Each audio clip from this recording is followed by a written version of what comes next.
जय श्री कृष्ण दोस्तों। आपने अक्सर देखा होगा कि जो भी इंसान दिल का बहुत साफ होता है, जिसने कभी बुरे कर्म नहीं किए, उसके साथ हमेशा बुरा होता है। मगर ऐसा क्यों होता है? अच्छे इंसान को ही क्यों बुरा वक्त झेलना पड़ सकता है? अधिकतर लोगों को इसके पीछे का रहस्य नहीं पता होगा। इसलिए आज हम आपको बताने जा रहे हैं कि ऐसा क्यों होता है। श्री कृष्ण ने इसका जवाब गीता में दिया है। आपने महसूस किया होगा कि जो लोग अच्छे कर्म करते हैं वो परेशान रहते हैं, वहीं जो बुरे कर्म करते हैं वो खुशी से रह रहे होते हैं। अच्छे कर्म करने वाले परेशान होते हैं कि आखिर उन्हें इतनी परीक्षा क्यों देनी पड़ रही है, जबकि जो अधर्म की राह में हैं वो खुश हैं और जिंदगी का लुत्फ उठा रहे हैं। अगर आपके मन में भी ये सवाल आया है तो आज हम आपको इसका जवाब देंगे, जो भगवत गीता में लिखा है और श्री कृष्ण ने अर्जुन को दिया था। भगवत गीता में वर्णित कथा के अनुसार जब भी अर्जुन के मन में कोई दुविधा होती थी तो वो श्री कृष्ण के पास पहुंच जाते थे। एक बार की बात है, अर्जुन श्री कृष्ण के समीप आकर कहा कि वो दुविधा में है और इसका जवाब वो श्री कृष्ण से चाहते हैं। श्री कृष्ण ने पूछा कि क्या सवाल है? अर्जुन ने कहा, मुझे ये जानना है कि अच्छे लोगों के साथ हमेशा बुरा ही क्यों होता है, वहीं बुरे लोग खुशहाल दिखते हैं।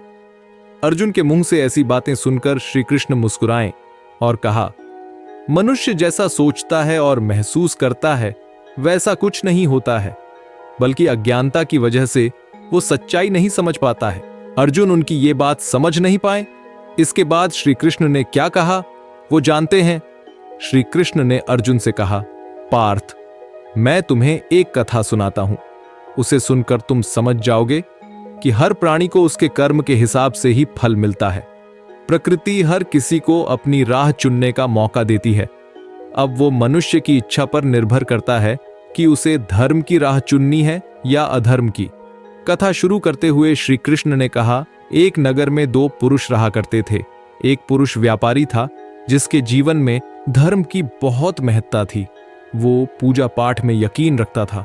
वो हर रोज मंदिर जाता था और दान धर्म भी करता था और हर रोज भगवान की पूजा करता था। वहीं दूसरा पुरुष बिल्कुल विपरीत था। वो हर रोज मंदिर तो जाता था, लेकिन पूजा करने नहीं, बल्कि मंदिर के बाहर से जूते चप्पल चुराने। उसे दान और धर्म से कोई लेना देना नहीं था। समय बीतता गया और एक दिन बहुत जोर की बारिश हो रही थी। इस वजह से मंदिर में पुजारी के अलावा कोई नहीं था। ये बात जब दूसरे पुरुष को पता चली तो उसने कहा कि यह सही मौका है मंदिर का धन चुराने का। पंडित से नजर बचाकर उसने मंदिर का सारा धन चुरा लिया। उसी समय धर्म कर्म में विश्वास रखने वाला व्यक्ति भी मंदिर पहुंचा। दुर्भाग्य से मंदिर के पुजारी ने उसे ही चोर समझ लिया और चिल्लाने लगे। वहां लोग एकत्र हो गए और उसे बहुत मारा। किसी तरह वो बचते बचाते वहां से निकला तो दुर्भाग्य ने उसका साथ वहां भी नहीं छोड़ा। मंदिर के बाहर वो एक गाड़ी से टकरा गया और घायल हो गया। फिर वो व्यापारी लंगड़ाते हुए घर जाने लगा तो रास्ते में उसकी मुलाकात उस पुरुष से हुई जिसने मंदिर से धन चुराया था। उसने कहा, आज तो मेरी किस्मत चमक गई, एक साथ इतना सारा धन मिल गया। ये सब देखकर उसे बहुत बुरा लगा और उसने अपने घर से भगवान की सारी तस्वीरें निकाल दी। कुछ सालों बाद दोनों की पुरुषों की मृत्यु हो गई। मरने के बाद जब दोनों यमराज की सभा में पहुंचे और भले पुरुष ने दूसरे व्यक्ति को देखा तो उसे बहुत गुस्सा आया। उसने क्रोधित होकर यमराज से पूछ ही लिया, मैं तो हमेशा अच्छे कर्म करता था, दान में विश्वास रखता था, उसके बदले जीवन भर मुझे अपमान और दर्द ही मिला और इस व्यक्ति को नोटों से भरी पोटली। आखिर ऐसा भेदभाव क्यों? इस पर यमराज ने कहा, पुत्र, तुम गलत समझ रहे हो। जिस दिन तुम्हारी गाड़ी से टक्कर हुई थी वो दिन तुम्हारे जीवन का आखिरी दिन था, परंतु तुम्हारे अच्छे कर्मों की वजह से तुम्हारी मौत सिर्फ एक छोटी से चोट में बदल गई। तुम इस दुष्ट व्यक्ति के बारे में जानना चाहते हो। दरअसल इसके भाग्य में राजयोग था, मगर इसके कुकर्मों और अधर्म की वजह से वो सिर्फ एक छोटी सी धन की पोटली में बदल गया। कथा सुनाने के बाद श्री कृष्ण अर्जुन से कहते हैं, पार्थ, क्या अब तुम्हें तुम्हारे सवाल का जवाब मिल गया? ऐसा सोचना कि भगवान तुम्हारे कर्मों को नजरअंदाज कर रहे हैं, यह बिल्कुल भी सत्य नहीं है। भगवान हमें कब क्या किस रूप में दे रहा है मनुष्य को समझ में नहीं आता है, मगर आप अच्छे कर्म करते रहें तो भगवान की कृपा हमेशा बनी रहती है। इसीलिए अपने अच्छे कर्मों को बदलना नहीं चाहिए, क्योंकि उसका फल हमें इसी जीवन में मिलता है। इसीलिए मनुष्य का फर्ज है कि वो हमेशा अच्छे कर्म करते रहें, क्योंकि श्री कृष्ण ने गीता में भी बताया है कि किसी के द्वारा किया गया कर्म बेकार नहीं जाता है, चाहे वो अच्छा हो या बुरा। एक समय पार्वती जी ने पूछा, महादेव जी, किस ज्ञान के बल पर संसार के सब लोग आपको शिव कहकर पूछते हैं? मृगछाला ओढ़े और अपने सभी अंगों में शमशान की विभूति लगाएं, गले में सर्प और नर मुंडों की माला पहने हुए हो, इनमें तो कोई भी पवित्र नहीं, फिर आप किस ज्ञान से पवित्र माने जाते हैं? तब महादेव ने उत्तर दिया कि हे प्रिय सुनो, मैं गीता ज्ञान को अपने हृदय में धारण करने से पवित्र माना जाता हूं। इस ज्ञान से मुझे बाहर के कर्म नहीं व्यापते। तब पार्वती जी ने कहा कि हे भगवान, जिस गीता ज्ञान की आप ऐसी स्तुति करते हैं, उसके श्रवण करने से कोई कृतार्थ भी हुआ है? महादेव ने उत्तर देते हुए कहा कि इस ज्ञान को सुनकर बहुत से जीव कृतार्थ हुए हैं और आगे भी होंगे। मैं तुम्हें एक पुरातन कथा कहता हूं। एक समय पाताल लोक में शेषनाग की शैया पर श्री नारायण जी नैन मूंद कर आनंद में मग्न थे।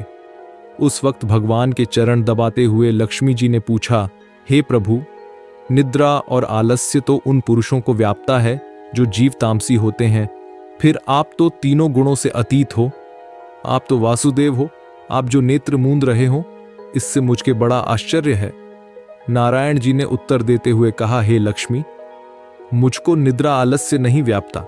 एक शब्द रूप जो भगवत गीता है, उसमें जो ज्ञान है उसके आकार रूप है। यह गीता शब्द रूप अवतार है। इस गीता में यह अंग है, 5 अध्याय मेरे मुख है, 10 अध्याय मेरी भुजा है, 16वां अध्याय मेरा हृदय और मन और मेरा उदर है, 17वां अध्याय मेरी जंघा है, 18वां अध्याय मेरे चरण हैं। गीता श्लोक ही मेरी नाड़ियां हैं और जो गीता के अक्षर है वो मेरा रोम है। ऐसा मेरा शब्द रूपी जो गीता ज्ञान है, उसी के अर्थ मैं हृदय में विचार करता हूं और बहुत आनंद प्राप्त। लक्ष्मी जी बोली, हे श्री नारायण जी, जब श्री गीता जी का इतना ज्ञान है तो उसको सुनकर कोई जीव कृतार्थ भी हुआ है, सो मुझसे कहो। तब श्री नारायण ने कहा, हे लक्ष्मी, गीता ज्ञान को सुनकर बहुत से जीव कृतार्थ हुए हैं, सो तुम श्रवण करो। एक व्यक्ति था जो चांडालों के कर्म करता था और तेल नमक का व्यापार करता था। उसने एक बकरी पाली। एक दिन वह बकरी चराने के लिए वन में गया और वृक्ष से पत्ते तोड़ने लगा। वहां उसे एक सांप से डंस लिया, जिससे वह तुरंत मर गया। मरने के बाद उसने बहुत से नरक भोगे और फिर उसका जन्म बैल के रूप में हुआ। उस बैल को एक भिक्षुक ने मोल लिया। वह भिक्षुक उस पर चढ़कर सारे दिन मांगता फिरे। जो कुछ भिक्षा मांग कर लाता वह उसे अपने परिवार के साथ मिलकर खाता और वो बैल सारी रात द्वार पर खड़ा रहता। उसके खाने पीने का भी कोई ख्याल नहीं करता था और सुबह होते ही बैल पर चढ़कर फिर मांगने निकल जाता। जब बहुत दिन हो गए तो वह बैल भूख से गिर गया, लेकिन उसके प्राण नहीं निकले। नगर के लोगों ने देखा और उस बैल को कोई तीर्थ का फल दे तो कोई व्रत का फल दें, तब भी उस बैल के प्राण नहीं छूटे। एक दिन गणिका आई। उसने लोगों से पूछा, यह कैसी भीड़ है? तो उन्होंने कहा कि इसके प्राण नहीं निकलते, अनेक पुण्यों का फल दे रहे हैं तो भी इसकी मुक्ति नहीं होती। तब गणिका ने कहा कि मैंने जो कर्म किया है उसका फल मैंने इस बैल को दिया है। इतना कहते ही बैल की मुक्ति हो गई। तब बैल ने एक ब्राह्मण के घर जन्म लिया। पिता ने उसका नाम सुशर्मा रखा। उसके पिता ने उसे पढ़ाया लिखाया। उसको अपने पिछले जन्म की सुध थी। उसने एक दिन मन में विचार किया, जिस गणिका ने मुझे बैल की योनि से छुड़ाया था उसका दर्शन करूं। विप्र चलते चलते गणिका के घर गया और कहा, आप मुझे पहचानती हैं? गणिका ने कहा, मैं नहीं जानती, तुम कौन हो? तब उसने कहा कि मैं वही बैल हूं जिसको आपने अपने पुण्य दिए थे। तब मैं बैल की योनि से छूटा था। अब मैं विप्र के घर जन्म हूं, आप अपना पुण्य बताएं। गणिका ने कहा कि मैंने अपने जाने पुण्य नहीं किया, परंतु मेरे घर एक तोता है। वह रोज सवेरे कुछ पढ़ता है, मैं उसका वाक्य सुनती हूं। उस पुण्य का फल मैंने तुम्हें दे दिया। तब विप्र ने तोते से पूछा कि तू सवेरे क्या पढ़ता है? तोते ने कहा, मैं पिछले जन्म में विप्र का पुत्र था। मेरे पिता ने मुझे गीता के पहले अध्याय का पाठ सुनाया करते थे। एक दिन मैंने गुरु से कहा कि मुझको आपने क्या पढ़ाया है। तब गुरुजी ने मुझे शाप दिया कि तू तोता बन जा। इसके बाद से मैं तोता बन गया। एक दिन बहेलिया मुझे पकड़ ले आया और एक विप्र ने मुझे मोल ले लिया। वह विप्र भी अपने पुत्र को गीता का पाठ सिखाता था। तब मैंने भी यह पाठ सीख लिया। उसी दिन विप्र के घर में चोर घुस गए। उन्हें घन तो प्राप्त नहीं हुआ, लेकिन वह मेरा पिंजरा उठा ले आए। उनकी यह गणिका मित्र थी। वह मुझे उसके पास ले आए। सो मैं नित्य प्रातः गीता जी के पहले अध्याय का पाठ करता हूं, जिसे यह गणिका सुनती है। पर इस गणिका को समझ में नहीं आती। जो मैं पढ़ता हूं वही इस गणिका ने तेरे निमित्त दिया था। वह श्री गीता जी के पहले अध्याय का फल था। तब विप्र ने कहा कि हे तोते, तू भी विप्र है, मेरे आशीर्वाद से तेरा कल्याण हो। सो हे लक्ष्मी। विप्र के इतना कहते ही वह तोता भी मुक्ति को प्राप्त हो गया। तब गणिका ने बुरे कर्म छोड़ भले कर्म ग्रहण किए और नित्य स्नान करके श्री गीता जी के प्रथम अध्याय का पाठ करना शुरू कर दिया, जिससे उसकी भी मुक्ति हो गई। गीता से यह भी ज्ञान मिलता है कि व्यक्ति को कैसे अपना जीवन संयम से जीना चाहिए।